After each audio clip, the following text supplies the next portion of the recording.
देखिए आज का टॉपिक है आपका परिनालिका और क्षण चुंबक की तुल्यता। यानी जो परिनालिका होती है, परिनालिका का मतलब धारावाही परिनालिका से है, ठीक है। करंट कैरिंग सोलिनॉइड की बात की जा रही है। तो जो धारावाही परिनालिका होती है वो क्षण चुंबक के समान व्यवहार करती है, ये चीज आपको बतानी है। और इसको भी दो तरीके से बताना है आपको, एक तो थ्योरेटिकली और दूसरा मैथमेटिकली। तो पहले मैं थ्योरी की बात करता हूं, और थ्योरी की जो बात है उसको तुम पहले से जानते हो, बस आपको उसे सिस्टेमेटिक पॉइंटों में दे देना है। सबसे पहला पॉइंट देखिए, सबसे पहला पॉइंट ये है कि अगर आप कोई क्षण चुंबक लेते हो और क्षण चुंबक को बीच में से बांध करके स्वतंत्रता पूर्वक लटका दे, तो वो हमेशा नॉर्थ और साउथ में रुक जाती है। प्रैक्टिकली बात कर रहे हैं कि अगर आप क्षण चुंबक को बीच में से धागे से बांध करके लटका दोगे फ्री, तो वह टर्न होकर के हमेशा कहां करके रुक जाएगी, नॉर्थ और साउथ में। सेम अगर आप किसी धारावाही परिनालिका को बीच में से बांध करके लटका दोगे तो वो भी नॉर्थ और साउथ में ही रुकेगी। पहला पॉइंट समझ रहे हो? यानी क्षण चुंबक आपकी वो भी नॉर्थ और साउथ में रुक रही है, और धारावाही परिनालिका लटकाने पर वो भी नॉर्थ और साउथ में रुक रही है। इसका मतलब कहीं ना कहीं दोनों का आपस में कोई ना कोई लिंक है। दूसरी बात, अगर आप दो क्षण चुंबक लेते हो, मान लीजिए आपने दो क्षण चुंबक ली, नॉर्थ साउथ, और दो क्षण चुंबकों के समान पोल आपस में पास लेकर के आ रहे हो, या तो नॉर्थ को नॉर्थ के पास ला रहे हैं या साउथ को साउथ के पास ला रहे हैं, तो वो प्रतिकर्षित करती है। और विपरीत पोल पास लेकर के आ रहे हो तो आकर्षित करती है। क्षण चुंबक आप जानते हो, प्रैक्टिकल करके देख सकते हो, कोई परेशानी नहीं है। दो क्षण चुंबक आपके पास है, अगर आप नॉर्थ को नॉर्थ के पास लाओगे तो रिपल करेगी, साउथ को साउथ के पास लाएगा तो भी रिपल करेगा, और नॉर्थ को साउथ के पास लाएंगे तो अट्रैक्ट करेगा, आकर्षित करेगा। ये आप जानते हो, बेसिक प्रॉपर्टी है ये चुंबक की। क्या देखते हैं, अगर हम दो सोलेनॉइड ले लें, क्योंकि सोलेनॉइड में भी हम जानते थे ये इस तरीके से आप सोलेनॉइड दिखाते हो। मान लीजिए ये एक वायर लपेटा गया है और इसमें आपने करंट फ्लो करा दी है, प्लस माइनस करंट इधर से जा रही है ऐसे करके। अगर इधर से देखने पे करंट आपको क्लॉकवाइज दिख रही है, क्लॉकवाइज, तो ये साउथ बन जाता है और ये वाला नॉर्थ बन जाता है। इसका मतलब सोलेनॉइड के भी पोल होते हैं, सोलेनॉइड के अंदर भी आपको पोल दिख रहे हैं, साउथ और नॉर्थ। और अब अगर आप दो सोलेनॉइड लाओ, एक ये और एक दूसरी इसी प्रकार की, और उसके नॉर्थ को नॉर्थ के पास लाओ तो वो भी रिपल करेगी, उसके साउथ को साउथ के पास लाएंगे तो वो भी रिपल करेगी, और अपोजिट पोल लेकर के आएंगे, एक का नॉर्थ और दूसरे का साउथ, तो वो अट्रैक्ट करेगा। इसका मतलब ये हुआ कि सोलेनॉइड यानी धारावाही जो परिनालिका है वो ठीक क्षण चुंबक के समान व्यवहार कर रही है। तो दो पॉइंट आपने बता दिए, पहला पॉइंट स्वतंत्रता पूर्वक लटकाने वाला, और दूसरा आकर्षण और प्रतिकर्षण वाला जो पॉइंट, जो चुंबक का बेसिक प्रॉपर्टी होती है उसको। और दोनों ही पॉइंटों के हिसाब से क्षण चुंबक और धारावाही परिनालिका एक जैसा व्यवहार कर रही है। दोनों पॉइंट क्लियर? तीसरी बात देखिए, तीसरी बात क्या होती है, जब कोई क्षण चुंबक लेकर के आप चुंबकीय बल रेखाएं ड्रॉ करते हो, तो चुंबकीय बल रेखाएं कुछ इस तरीके से आती थी, आपने ड्रॉ वहां भी किए, समझा भी है उस चीज को। मान लो ये नॉर्थ है, ये साउथ है, तो नॉर्थ से निकलती है और साउथ में एंटर करती है और फिर अंदर भी ऐसे करती है। अगर आप चुंबकीय बल रेखाएं ड्रॉ करोगे तो चुंबकीय बल रेखाएं कुछ इसी तरीके से आपको ड्रॉ होकर के आएंगी,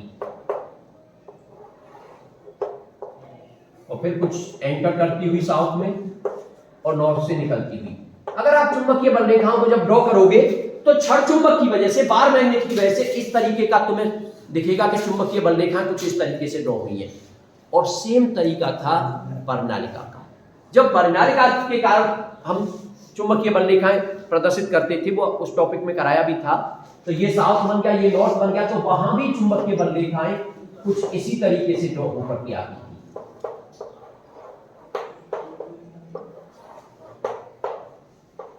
कुछ निकलते हुए दिखा दी और कुछ इधर से एंटर करते हुए दिखा दी। तो कुल मिलाकर के क्या देखते हैं कि अगर दोनों की वजह से चुंबकीय बल रेखाएं ड्रॉ करोगे तो दोनों की चुंबकीय बल रेखाओं का जो स्वरूप दिखता है वो एक जैसा दिखता है।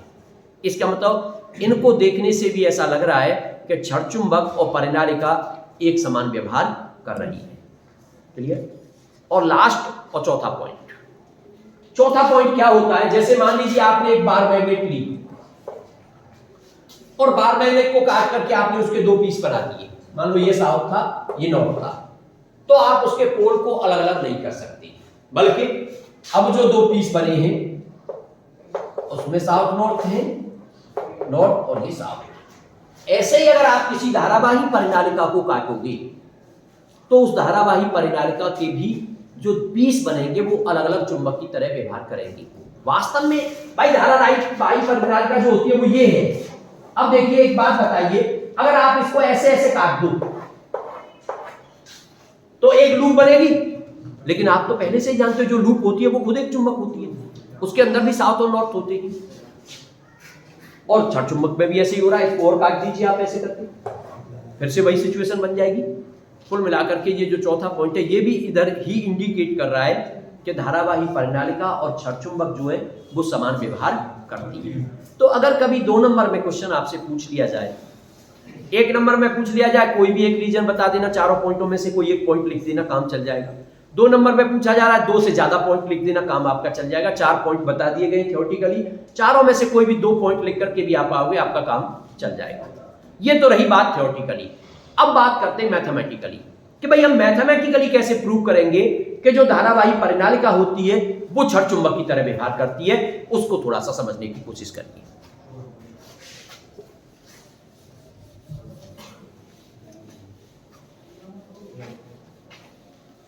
मैथमेटिकली का मतलब यह है कि आप छड़ चुंबक की वजह से चुंबकीय आघूर्ण निकालिए या चुंबकीय क्षेत्र निकालिए। जैसे मान लीजिए ये हमारी छड़ चुंबक है,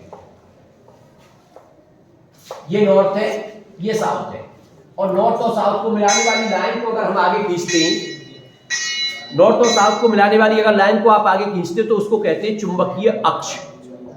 और चुंबकीय अक्ष यहां कोई पॉइंट है अक्ष पर जिसका कि मिड पॉइंट से डिस्टेंस r है, और मैं अगर ये कहूं कि यहां पर चुंबकीय क्षेत्र B निकालिए उसके अक्ष पर, जैसे कि आप विद्युत ध्रुव की वजह से निकालते थे, तो यहां पर अगर मैं चुंबकीय क्षेत्र B निकालने की बात करूंगा तो B का फॉर्मूला आएगा μ0/4 पाई और 2m/r3। ये फॉर्मूला होता था अक्ष के लिए, और निरक्ष पे निकालते थे तो 2m नहीं आता था बल्कि m आ जाता था वहां पे। लेकिन छड़ चुंबक की वजह से अगर उसके अक्ष पर चुंबकीय क्षेत्र निकालते तो यह फॉर्मूला आता है। अब क्या करना है तुम्हें, अब आप परिनालिका की वजह से निकालिए और परिनालिका की वजह से उसके अक्ष पर निकालिए। अगर परिनालिका की वजह से उसके अक्ष पर चुंबकीय क्षेत्र का सेम फॉर्मूला आ जाए, इसका मतलब आप मैथमेटिकली ये कह सकते हो कि छड़ चुंबक और बार मैग्नेट एक दूसरे के समान व्यवहार कर रहे हैं। ठीक है, तो अब जो मेन काम है हमारा वो ये है कि हम एक सोलेनॉइड लेंगे, एक धारावाही परिनालिका लेंगे और उसकी वजह से उसके अक्ष पर चुंबकीय क्षेत्र निकालेंगे। तो हमने क्या किया, एक धारावाही परिनालिका ले ली, ये कोई धारावाही परिनालिका है, उसकी लंबाई को हमने 2l मान लिया। इसमें भी ऐसे ही करते थे, मिड पॉइंट की वजह से इसकी भी लंबाई को क्या लेते थे हम 2l, जिससे कि आधी आधी लंबाई ll हो जाए बीच में से, क्योंकि हमें हाफ लेंथ की जरूरत पड़ती है। और ऐसा ही हम विद्युत ध्रुव में भी करते थे, उसकी भी लेंथ को 2l मान करके चलते थे। हालांकि इसका कोई बहुत ज्यादा लॉजिक नहीं है, बस वही है कि हाफ डिस्टेंस की जरूरत पड़े तो बार बार उसका आधा न करना पड़े, बाकी कुछ नहीं है। ठीक है, अब देखिए भाई ये आपने एक धारावाही परिनालिका ले ली। मैं यहाँ पर धारावाही परिनालिका में नंबर ऑफ टर्न्स नहीं दिखा रहा हूं, क्योंकि नंबर ऑफ टर्न्स दिखा दूंगा तो फिगर कॉम्प्लिकेट हो जाएगा और फिर जो चीजें हम समझना चाहते हैं वो चीजें हम नहीं समझ पाएंगे। लेकिन आप अपने मन में मान करके चलिए कि यहाँ पर क्या है, इस पे भाई धारावाही परिनालिका जैसा शब्द आ रहा है, इसका मतलब इस पे वायर लपेटा गया है और उस वायर में करंट फ्लो हो रही है।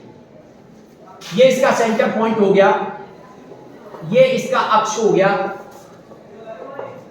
ये सेंटर हो गया। इससे जाने वाले आप एक बाई एक्सिस की तरह दिखा सकते हो, इसके सेंटर से जाने वाला, इधर वाली लेंथ को L कह सकते हो, इधर वाली लेंथ को भी आप L कह सकते हो। ये ओरिजिन हो गया आपका, इस पे वायर लपेटा गया है।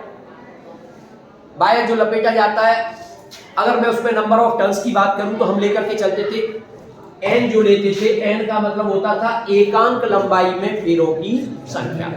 n जो हमारा होता था यहाँ पे एकांक लंबाई में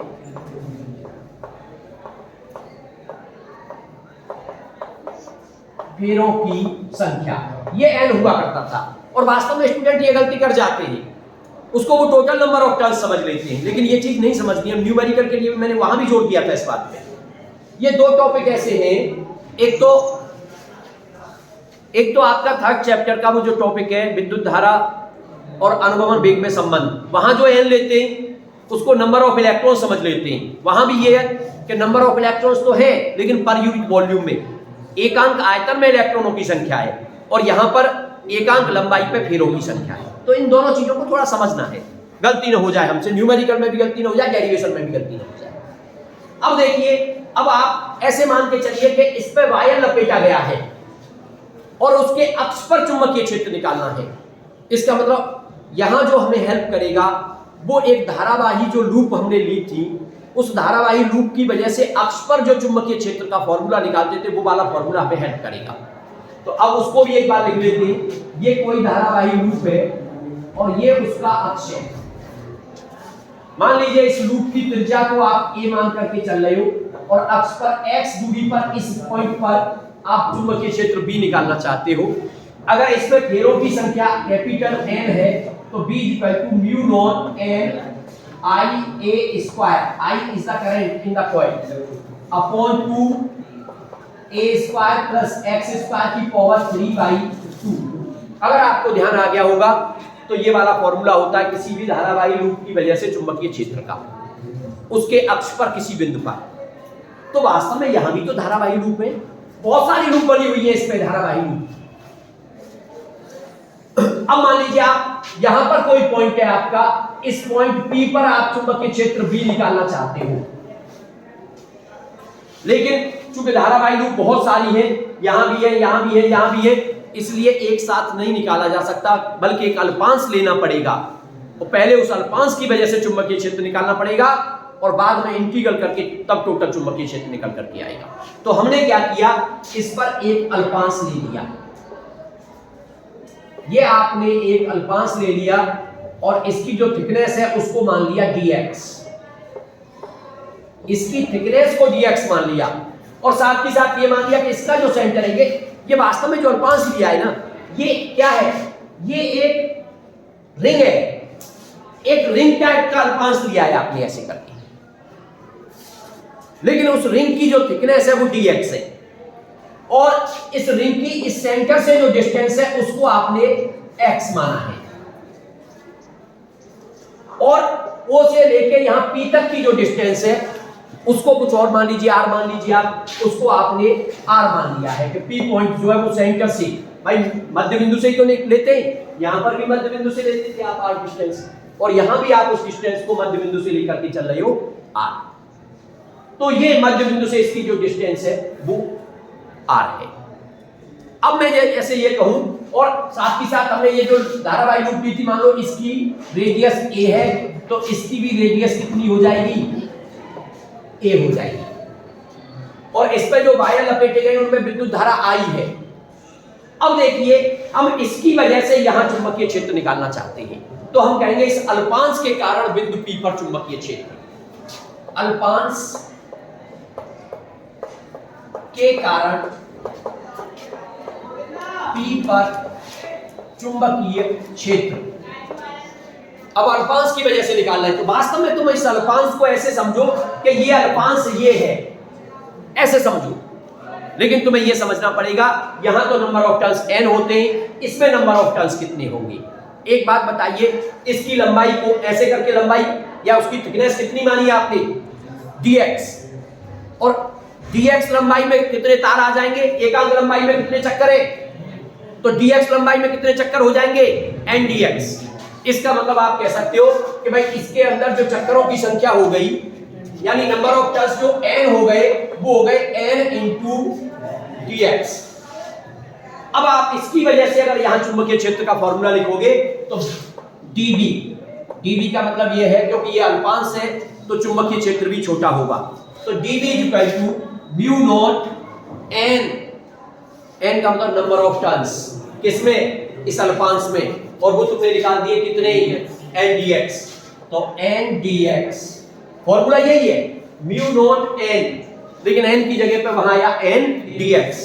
फिर आई, तो आई तो करंट है ही उसमें, तो वो भी आई इंटू उसकी रेडियस का स्क्वायर ए स्क्वायर, तो रेडियस उसकी भी यहाँ ए है, तो इंटू ए स्क्वायर अपॉन 2 ब्रैकेट में, फिर क्या होता है रेडियस का स्क्वायर यानी ए स्क्वायर प्लस फिर क्या होता है इसके सेंटर से और उस पॉइंट तक की दूरी, इसका मतलब इसके सेंटर से और पॉइंट तक की दूरी, लेकिन ये आर इसके सेंटर से नहीं है, आर तो यहां से है, तो आर माइनस एक्स, तो आप लिख दोगे आर माइनस एक्स का होल स्क्वायर और उसकी पावर 3/।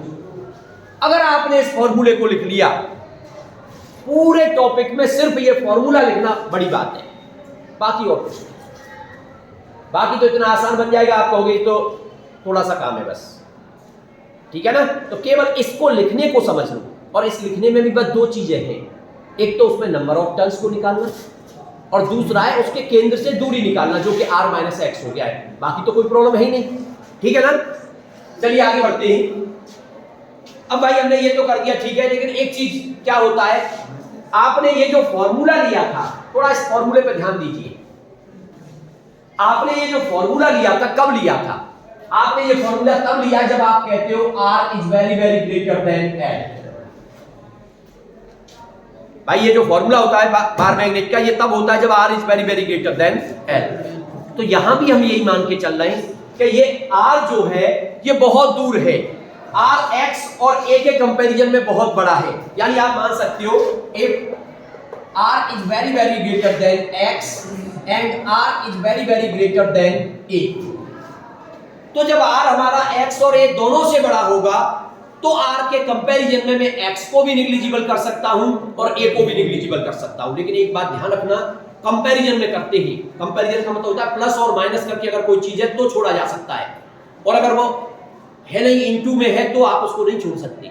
जैसे a स्क्वायर है, यहां नीचे वाला a स्क्वायर है, इस r के कंपैरिजन में जीरो हो गया, छूट गया, लेकिन ऊपर वाले a स्क्वायर को जीरो नहीं लिख सकते, क्योंकि कंपैरिजन का मतलब है कि 10 लाख प्लस 0.5 छोड़ दिया, समझ गए ना। लेकिन 10 लाख मल्टीप्लाई 0.5 हो तो उसको निग्लिजिबल नहीं करते,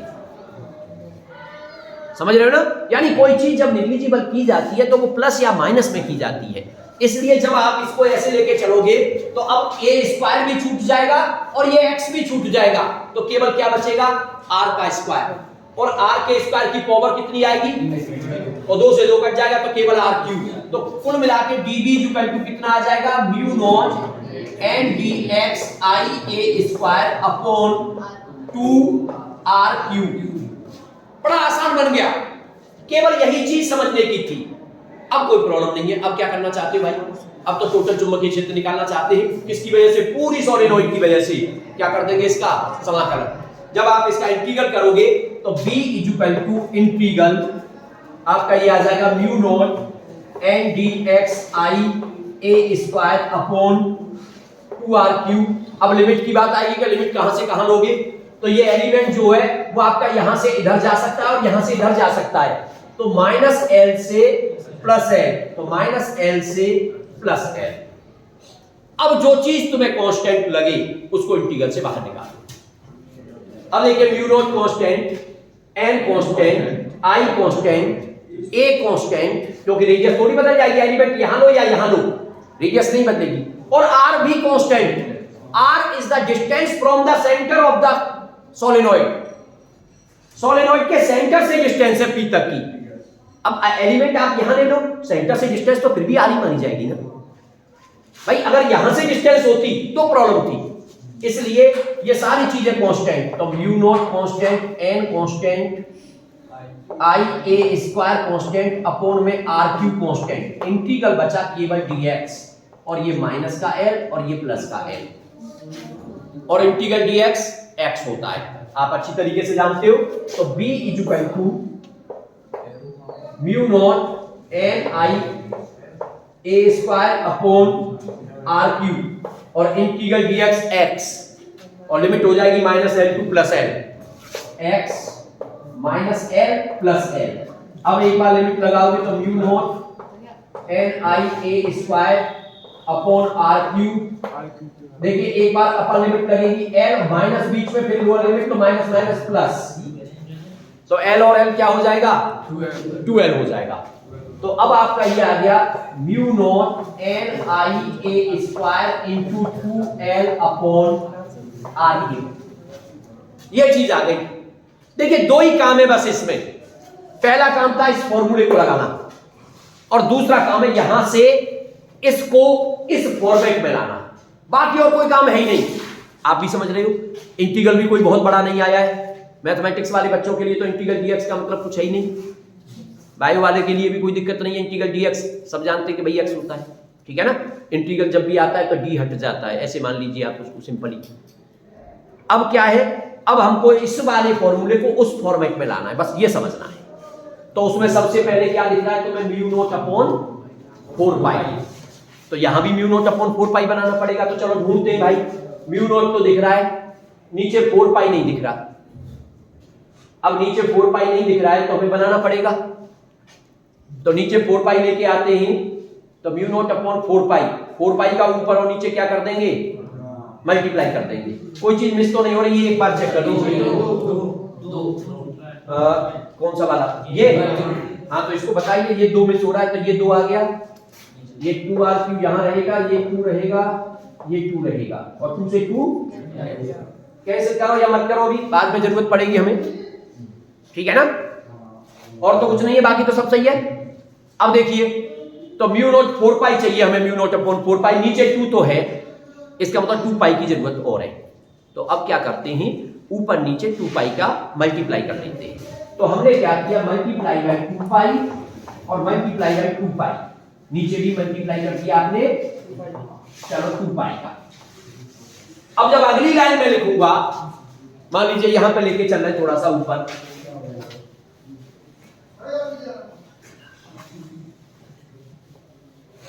यहां लेकर के चलते हैं। अगली लाइन जब हम लिखेंगे तो v equal to mu naught और 2 पाई और ये 2 कितना हो गया, 4 पाई, तो ये आ गया म्यू नॉट अपॉन 4 पाई। अब क्या था उसमें था 2m, क्या था 2m। अब चलो 2, अब ऊपर 2, चलो एक 2 यहां से ले लेते हैं, तो 2 ले लिया। अब m का मतलब मैग्नेटिक डायपोल मोमेंट। अब मैग्नेटिक डायपोल मोमेंट किसके लिए भाई, एक लूप के लिए। आप अच्छी तरह से जानते हो, अगर कोई लूप हमें ये दे रखी है और उसमें करंट है I और उसमें चक्करों की संख्या है n, तो उसका magnetic dipole moment m equal होता है NIA। A is the area of the loop, समझ रहे हो ना। इसका मतलब m इक्वल होता है NIA। इसका मतलब एक काम करिए, अब इसमें NIA बनाइए, NIA ये बनाना है हमें। n का मतलब टोटल नंबर ऑफ टर्न्स। तो इस पूरी सोलेनॉइड के अंदर टोटल नंबर ऑफ टर्न्स कितने बनेंगे, पर यूनिट लेंथ में नंबर ऑफ टर्न्स कितनी, स्मॉल n, और इसकी लेंथ कितनी है 2l। तो इसके अंदर टोटल नंबर ऑफ टर्न्स हो गए n इंटू 2l, जिसको कि आप n कह सकते हो कैपिटल। इसका मतलब इसमें से n और 2l को और लीजिए, n और 2l को साथ में लीजिए, क्योंकि n और जो 2l है वो बन गया आपका, क्या बन गया, कैपिटल N बन गया। अब क्या आएगा I, तो n भी गया हमारा इसमें से, 2l भी गया, I भी ले लो, चलो I। अब क्या चाहिए, A, और A होता है पाई आर स्क्वायर। ये क्या होता है, पाई आर स्क्वायर। तो पाई यहां से लो और A स्क्वायर यहां से लो, तो पाई A स्क्वायर। अब पहले हिसाब लगाओ क्या क्या चीजें चली गई और क्या क्या चीजें बची हैं। तो देखो म्यू नॉट गया, ये 2 चला गया, ये 2 पाई पहले चला गया, n चला गया, 2n चला गया, I चला गया, अब पाई a स्क्वायर, पाई भी चला गया और a स्क्वायर चला गया। क्या बचा, 2 बचा। ये वाला जो 2 है इसकी कह रहे हो या ये यहां आ गया, चलिए ठीक, बात खत्म, पूरा चला गया। अपॉन में आती, इसका मतलब n इंटू 2l, ये तो बन गया आपका कैपिटल N, ये I बन गया, ये A बन गया। इसका मतलब ये जो चीज है इतनी, ये बन गई आपकी कैपिटल N। ये कैपिटल एम बन गई, तो बी इक्वल टू हो गया म्यू नॉट अपॉन 4 पाई और ये 2 अपनी जगह एम अपॉन आर। सही है भाई। और आप यही तो प्रूव करना चाह रहे थे भाई, आप दिखाना चाहते थे कि जो सोलेनॉइड है वो बार मैग्नेट की तरह बिहेव कर रही है। तो आपने बार मैग्नेट की वजह से बताया कि मैग्नेटिक फील्ड कितना होता है, उसका फॉर्मूला बताया, वो था म्यू नॉट अपॉन 4 पाई 2m अपॉन r क्यूब। और फिर आपने सोलेनॉइड की वजह से सॉल्व किया, और सोलेनॉइड की वजह से जो सॉल्व किया वो भी वही निकल के आ गया mu not upon 4 pi 2m upon r cube. इसका मतलब दोनों फॉर्मूले एक जैसे हो गए। आप कह सकते हो बार मैग्नेट सोलेनॉइड की तरह या फिर सोलेनॉइड बार मैग्नेट की तरह व्यवहार करता है। कंप्लीट।